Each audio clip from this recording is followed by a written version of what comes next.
Hello दोस्तों, राधे राधे। आप लोग कैसे हैं? ठीक है। और 2-4 क्लास हम लोग का ऑफ रहा, और इसके लिए कोई बात नहीं, हम लोग मैनेज कर लेंगे। जैसे 10 मिनट 20 मिनट का वीडियो हम डालते थे, आधा घंटा 1 घंटा का वीडियो हम कर देंगे। आप चलिए, हम लोग पढ़ रहे थे बायोलॉजी का न्यूट्रिशन, जिसमें मृतोपजीवी हम लोग पढ़ लिए थे। अब हम लोग पोषक तत्व पढ़ने वाले हैं, तो उसको हम देखते हैं, उसका क्वेश्चन भी देखेंगे। ठीक है। और मेरे यूट्यूब चैनल को आप लोग सब्सक्राइब कर दीजिए। मेरे यूट्यूब का चैनल का नाम है railway study centre. Railway study centre, ठीक है। इसको आप लोग लाइक कर दीजिए, सब्सक्राइब कर दीजिए, अपने दोस्तों के साथ शेयर कर दीजिए। ठीक। चलिए, हम लोग पोषण के बारे में पढ़ेंगे। ठीक है। आप लोग प्यार और सपोर्ट बनाए रखिएगा मेरे इस यूट्यूब चैनल को, और जो फेसबुक पे देख रहे हैं वो भी हम लोग को मेरे वीडियो को शेयर कीजिए, फॉलो कीजिए। ठीक है। चलिए आगे बढ़ते हैं। हम लोग पढ़ेंगे पोषक तत्व क्या है। ठीक है। पोषक तत्व क्या है, इसको हम लोग लिखते हैं बोर्ड पे।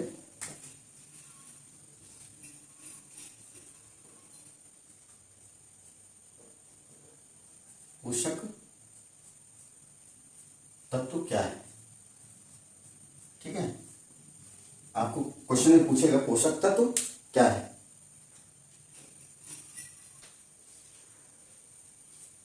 देखिए, पोषक तत्व क्या है। पोषक तत्व भोजन के घटक हैं जो वृद्धि, ऊर्जा और जीवन कार्य को बनाए रखने के लिए उपयोगी होते हैं। एग्जाम्पल में है कार्बोहाइड्रेट, प्रोटीन, वसा, खनिज इत्यादि। ठीक है। कार्बोहाइड्रेट हम अगर खाते हैं तो हमको उससे क्या मिलेगा? ऊर्जा मिलता है। प्रोटीन खाएंगे उससे क्या मिलेगा? ऊर्जा है। वसा ऊर्जा, विटामिन, खनिज, ये सब में ऊर्जा, और अपने शरीर में जीवन कार्य के लिए ये सब चीज उपयोगी होता है। आपसे पूछेगा कि पोषक तत्व क्या है, पोषक तत्व के एग्जाम्पल बताएं। ठीक है। आपको यही लिखना है, पोषक तत्व भोजन के घटक हैं जो वृद्धि, ऊर्जा और जीवन कार्य को बनाए रखने के लिए उपयोगी होते हैं, जैसे कार्बोहाइड्रेट, प्रोटीन, वसा, विटामिन, खनिज इत्यादि। ये आपको पोषक तत्व का डिफिनेशन हुआ और ये एग्जाम्पल हुआ। ठीक है। चलिए लिखिए इसको। अब एग्जाम्पल आप लोग समझ गए। पोषक तत्व के आवश्यकता को हम लोग समझते हैं। ठीक है। पोषक तत्व की आवश्यकता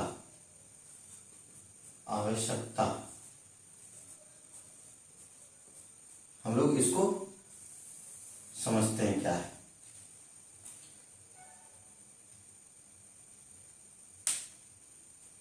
देखिए, हम लोग पढ़े थे पोषक तत्व में क्या क्या, पोषक तत्व का डिफिनेशन और एग्जाम्पल।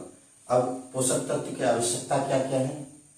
पोषक तत्व की आवश्यकता है ऊर्जा देने वाला और संरक्षित करने वाला और शरीर निर्माण में सहायक करने वाला। तो उसको हम लोग समझते हैं। ठीक है। पहला है ऊर्जा देने वाला। ठीक है।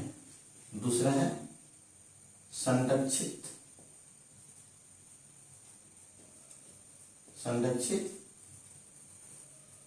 करने वाला, शरीर निर्माण में सहायक। शरीर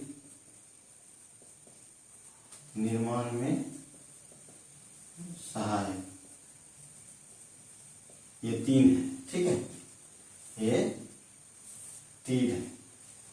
ऊर्जा देने वाला, संरक्षित करने वाला, शरीर निर्माण में सहायक। पोषक तत्व की आवश्यकता क्या क्या है? ऊर्जा देने वाला, संरक्षित करने वाला, शरीर निर्माण में सहायक। ठीक।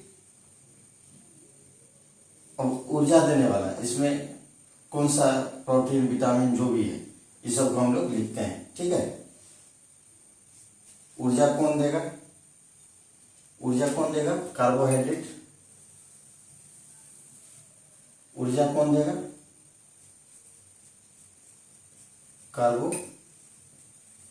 हाइड्रेट और वसा। संरक्षित करने वाला, संरक्षित कौन करता है? विटामिन और खनिज, खनिज। ठीक। शरीर निर्माण में सहायक प्रोटीन। समझ गए? हमको मेरे शरीर में ऊर्जा कौन देता है? कार्बोहाइड्रेट और वसा। और संरक्षित करने के लिए विटामिन और खनिज। शरीर के निर्माण में हम लोग प्रोटीन खाते हैं, तो शरीर का निर्माण होता है, विकास होता है मेरे शरीर का। ठीक है, चलिए उतारिए। ये पोषक तत्व की आवश्यकता है, ये 3 आवश्यकता है। उसमें कार्बोहाइड्रेट वसा ऊर्जा देता है, संरक्षित करने के लिए विटामिन और खनिज है, शरीर निर्माण में सहायक जो होता है मेरा प्रोटीन होता है। चलिए आगे बढ़ते हैं, हम लोग क्वेश्चन पे आते हैं। ठीक है, देखिए अभी तो जस्ट पढ़े थे खाद्य पदार्थ, शरीर निर्माण में कौन सा भोजन सबसे ज्यादा उपयोगी होता है। कह रहा है क्वेश्चन, निम्नलिखित में किस खाद्य पदार्थ को शरीर निर्माण वाला भोजन कहा जाता है। ठीक है, शरीर निर्माण में कौन सा खाद्य पदार्थ सबसे ज्यादा उपयोगी होता है। शरीर निर्माण में हम यहाँ बताए थे ना, अभी प्रोटीन लिखे थे, तो प्रोटीन किस में पाया जाता है? सबसे ज्यादा प्रोटीन मटर में पाया जाता है।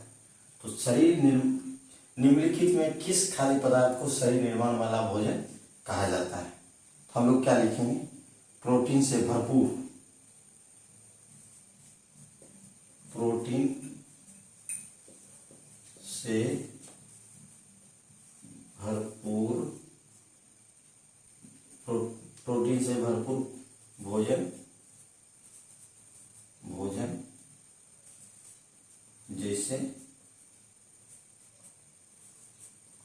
मटर। क्वेश्चन ये पूछा हुआ क्वेश्चन, रेलवे के एग्जाम में ये पूछा हुआ क्वेश्चन कि निम्नलिखित में किस खाद्य पदार्थ को शरीर निर्माण वाला भोजन कहा जाता है। हम लोग बोलेंगे प्रोटीन से भरपूर भोजन जैसे मटर। ठीक है, हम लोग आगे बढ़े। अब हम लोग पोषक तत्व जो पढ़े उसका हम लोग वर्गीकरण करते हैं। ठीक है, पोषक तत्व के वर्गीकरण, पोषक तत्व के वर्गीकरण।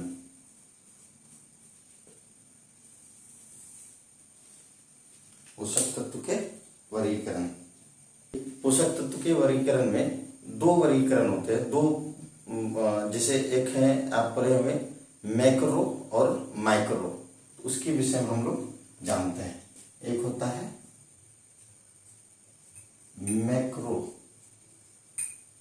मैक्रो पोषक तत्व, और दूसरा होता है माइक्रो पोषक तत्व। ठीक है, हम लोग पोषक तत्व को वर्गीकरण किए हैं, मैक्रो पोषक तत्व और माइक्रो पोषक तत्व। ठीक है, इसमें कौन सा वसा पाया जाता है? कार्बोहाइड्रेट, प्रोटीन, फैट और पानी। इसमें क्या पाया जाता है? इसमें पाया जाता है विटामिन और मिनरल्स। ठीक है, चलिए लिखते हैं कार्बोहाइड्रेट,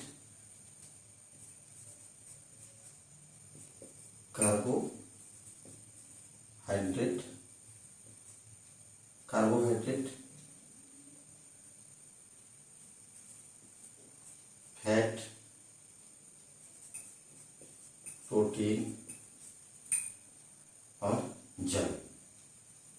और क्या? जल। ठीक है, कार्बोहाइड्रेट, फैट, प्रोटीन और जल। इसमें पाया जाता है विटामिन और मिनरल्स।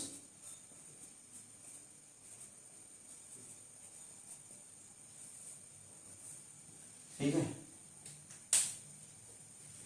पोषक तत्व के वर्गीकरण में मैक्रो पोषक तत्व में कार्बोहाइड्रेट, फैट, प्रोटीन, जल पाया जाता है और माइक्रो पोषक तत्व में विटामिन और मिनरल्स पाया जाता है। इतना समझ लिए।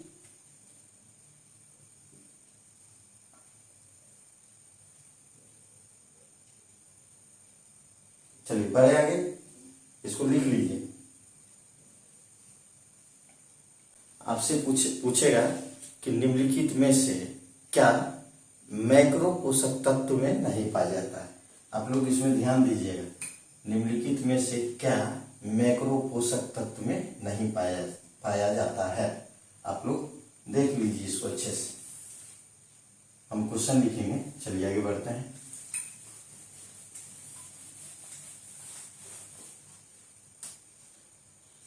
क्वेश्चन है निम्न में से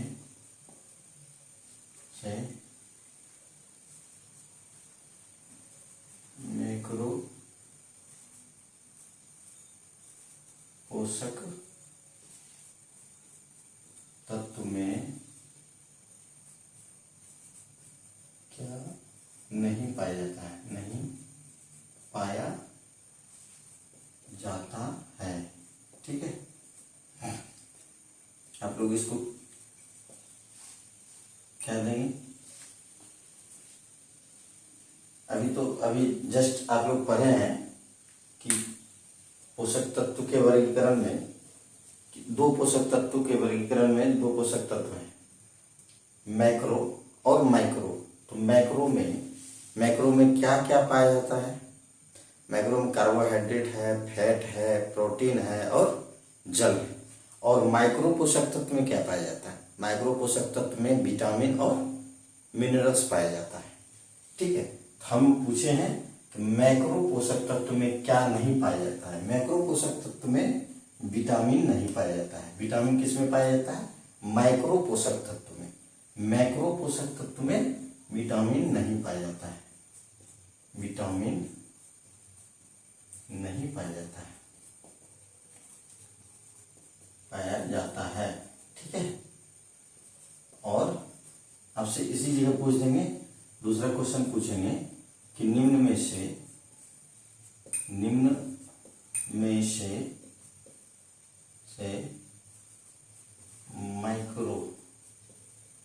माइक्रो पोषक तत्व में क्या पाया जाता है। ठीक है, आप लोग बोलेंगे आंसर देंगे क्या पाया जाता है। तो क्या देंगे, विटामिन और मिनरल्स।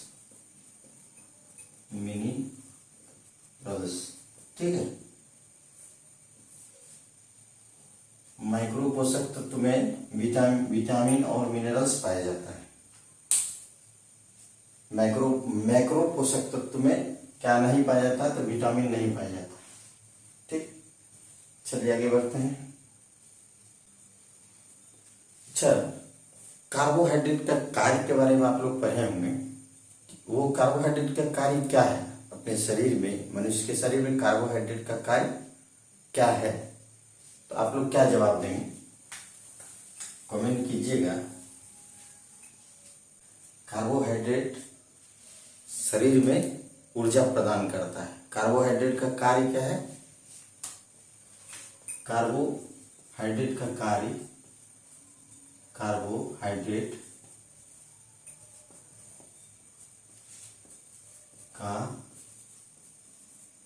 कार्य क्या है, आपसे पूछा जाए क्या बोलेंगे आप, क्वेश्चन क्या बोलेंगे, कार्बोहाइड्रेट का कार्य शरीर में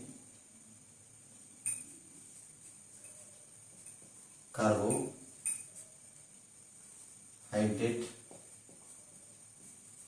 का कार्य शरीर में ऊर्जा प्रदान करता है, प्रदान करता है। ठीक है। कार्बोहाइड्रेट शर्करा क्या है? कार्बोहाइड्रेट शर्करा ये ऊर्जा देने वाला अणु है। चलिए, कार्बोहाइड्रेट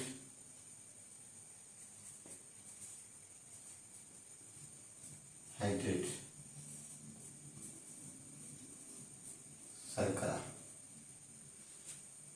कार्बोहाइड्रेट शर्करा जो है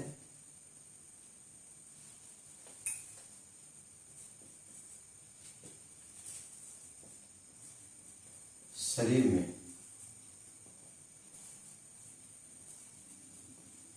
ऊर्जा देने वाला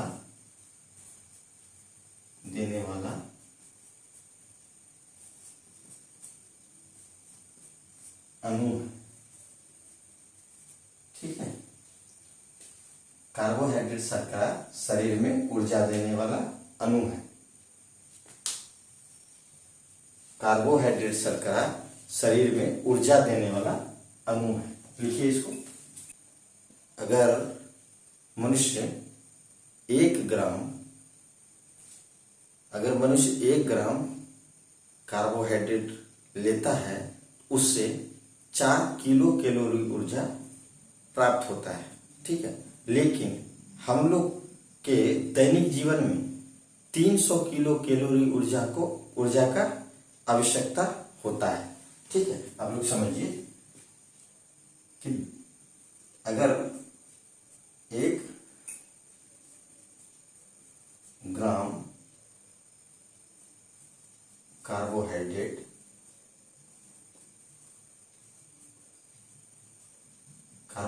लेते हैं, उससे कार्बोहाइड्रेट लेते हैं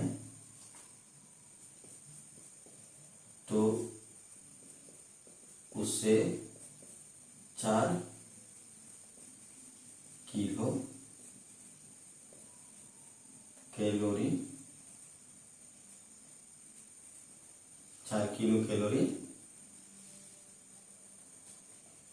ऊर्जा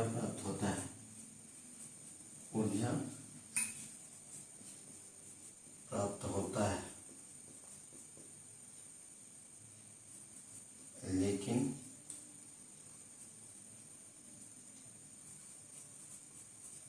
हमारे दैनिक जीवन में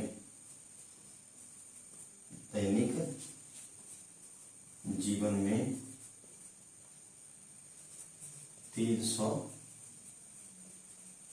किलो कैलोरी का आवश्यकता होता है।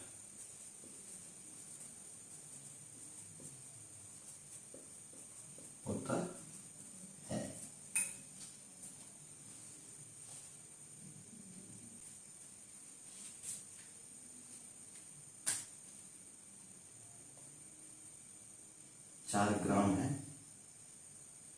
4 ग्राम। ठीक है।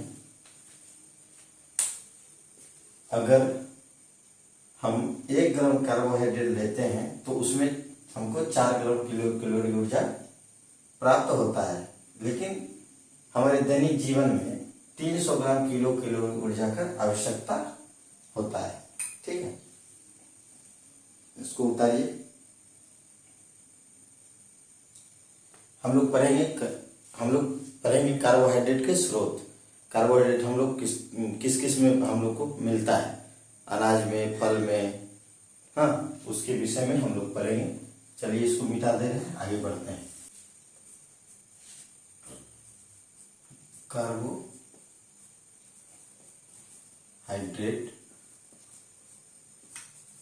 का स्रोत। क्या क्या है? कार्बोहाइड्रेट के स्रोत क्या क्या है? अनाज, फल, सब्जी, हरी सब्जी, दलहन और मीठे में, डेयरी में है। ठीक है, कार्बोहाइड्रेट के स्रोत अनाज, अनाज में क्या क्या है? अनाज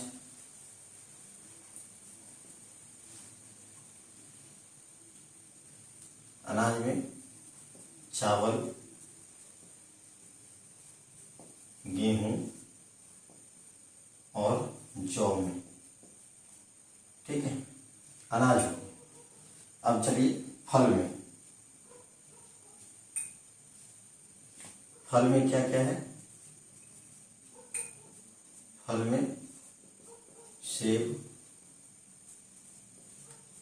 केला, अंगूर और संतरा। अब दाल में चलिए, सब्जी में चलिए, सब्जी में क्या क्या मिलता है? क्या सब कौन से सब्जी में मिलता है कार्बोहाइड्रेट? आलू, मटर, गाजर, आलू, मटर और गाजर। इसमें एक और है, चावल, गेहूं, जौ, मक्का में भी पाया जाता है। ठीक है, मक्का में भी पाया जाता है।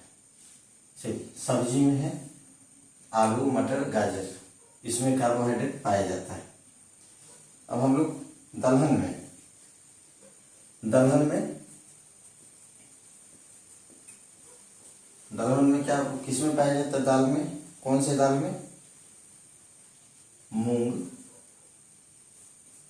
मूंग और चना दाल। ठीक है, मूंग और चना दाल। चलिए डेयरी में, डेयरी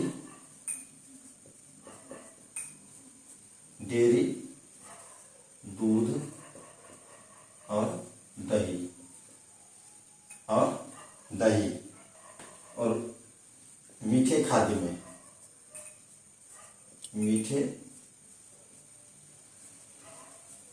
में, किसमें? गुड़, शहद, चीनी।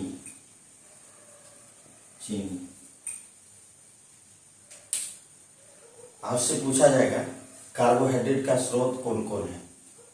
कार्बोहाइड्रेट का स्रोत अनाज, फल, सब्जी, दलहन, डेयरी, मीठे खाद्य में। अब अनाज में कार्बोहाइड्रेट कौन कौन में पाया जाता है? चावल, गेहूं, जौ, मक्का। फल में सेब, केला, अंगूर, संतरा। सब्जी में आलू, मटर, गाजर। दलहन में मूंग, चना, दाल। ठीक है, डेयरी में दूध और दही में। मीठे खाद्य में गुड़, शहद, चीनी में। इतना समझ गए? ये आपको 10वां का एनसीईआरटी बायोलॉजी में आपको पोषण में जाके देखिएगा, न्यूट्रिशन के चैप्टर में तो आपको मिल जाएगा। ठीक है, चलिए बढ़ते हैं आगे। हम लोग पढ़ेंगे कार्बोहाइड्रेट के प्रकार। कार्बोहाइड्रेट के कितने प्रकार होते हैं हम उसको देखते हैं। कार्बोहाइड्रेट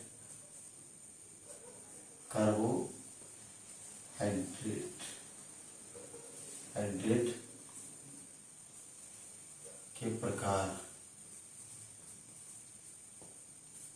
ठीक है, कार्बोहाइड्रेट के प्रकार। कार्बोहाइड्रेट 3 प्रकार के होते हैं जो कि लिख रहे हैं। दूसरा है डाइसेकेराइड्स।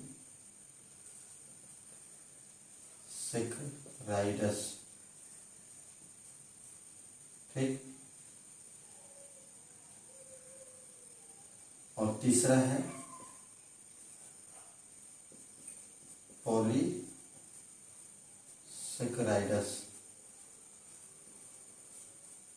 ठीक, चलिए देखिए कार्बोहाइड्रेट के प्रकार हैं, 3 प्रकार है। मोनोसेकेराइड्स, डाइसेकेराइडस, पॉलीसेकेराइडस। मोनोसेकेराइडस में क्या पाया जाता है? ग्लूकोज, फ्रक्टोज और ग्लैक्टोज। और डाइसेकेराइडस में सुक्रोज, लैक्टोज, माल्टोज। पॉलीसेकेराइडस में स्टार्च, सेलुलोज, ग्लाइकोज पाया जाता है। ठीक है, यहां तक कोई दिक्कत, कोई परेशानी? आगे बढ़े। ग्लूकोज को हम लोग क्या कहते हैं? ग्लूकोज को हम लोग रक्त शर्करा कहते हैं। देखिए, ग्लूकोज क्या है? ग्लूकोज एक रक्त शर्करा है, ठीक। और ग्लाइकोज यह लैक्टोज के विखंडन से बनता है। और फ्रुक्टोज प्रकृति में पाए जाने वाले सबसे मीठे प्राकृतिक शर्करा है, ठीक है। उतारिए। अच्छा, क्वेश्चन पूछेगा, हम लोग फल खाते हैं, फल को मीठा बनाने के लिए कौन जिम्मेवार है? फल को मीठा बनाने के लिए कौन जिम्मेवार है? तो हम लोग बोलेंगे फल को मीठा बनाने के लिए फ्रुक्टोज जिम्मेवार है, ठीक है। फल को मीठा बनाने में कौन जिम्मेवार है? ठीक है, हम लोग बोलेंगे फल को मीठा बनाने में फ्रुक्टोज जिम्मेवार है, ठीक है। फलों को मीठा बनाने में कौन जिम्मेवार है? तो फ्रुक्टोज। देखिए, हम लोग कुछ क्वेश्चन देख ले रहे हैं। क्वेश्चन देखते हैं, 2-3 क्वेश्चन है, उसको देखते हैं। चलिए, 3 क्वेश्चन है। पौधों में कोशिका भित्ति का निर्माण करने वाले जटिल कार्बोहाइड्रेट को क्या कहा जाता है? आप लोग बोलेंगे,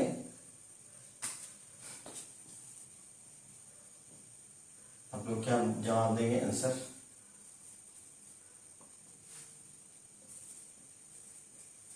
ठीक है। पौधों में कोशिका भित्ति का निर्माण करने वाले जटिल कार्बोहाइड्रेट को क्या कहा जाता है?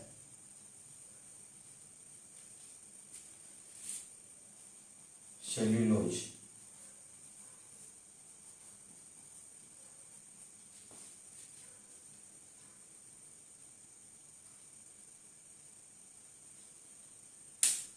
सेल्यूलोज।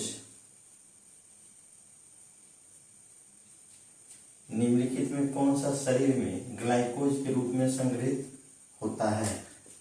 कार्बोहाइड्रेट।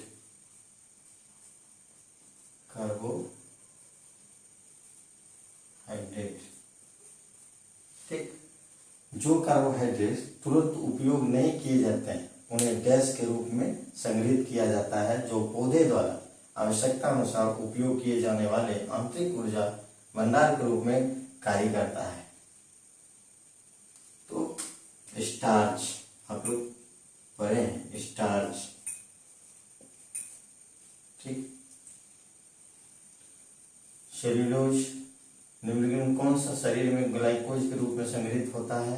कार्बोहाइड्रेट। और कार्बोहाइड्रेट तुरंत उपयोग नहीं किए जाते हैं, उन्हें किस रूप में संग्रहित किया जाता है? जो पौधे द्वारा आवश्यकता अनुसार उपयोग किए जाने वाला आंतरिक ऊर्जा भंडार के रूप में कार्य करता है, तो स्टार्च।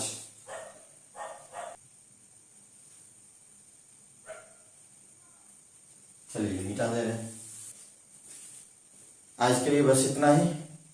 मेरा क्लास अब कंटिन्यू रहेगा, आप लोग वीडियो में बने रहिए और मेरा क्लास देखते जाइएगा। और लाइक, कमेंट, सब्सक्राइब जरूर कीजिए। जो नए हैं इस चैनल पे वो शेयर कीजिए। जय हिंद, जय भारत।